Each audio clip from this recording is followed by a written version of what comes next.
Installing a dimmer switch on a light is a pretty simple process. With the right tools in about 20 minutes, you'll have this DIY project done. Please note, this video is for installing a dimmer switch for a light that is controlled by 2 or 3 switches. The technical name for this is a 3-way circuit. The tools you'll need for this project include a 3-way dimmer switch, flathead and Phillips head screwdrivers, a small flathead screwdriver, needle nose pliers that can strip a wire or separate wire strippers, voltage detector, and electrical tape. As with any electrical project, you must first turn off the circuit breaker that controls the area. Using a voltage detector, test the switches to make sure there are no live wires before continuing. Remove the plate and gently pull the switch away from the wall. Now disconnect all of the wires on your existing switch by loosening the screws and detaching the wires. The green wire from the new dimmer switch to the green or bare copper wire from the wall.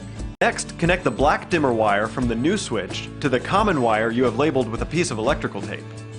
Connect the remaining wires from the new switch to the remaining wires from the wall box in the same manner you've connected the other wires. Once the wires are connected, push the entire switch back into the wall box.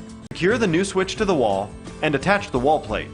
Finally, turn your circuit breaker back on and test your dimmer switch.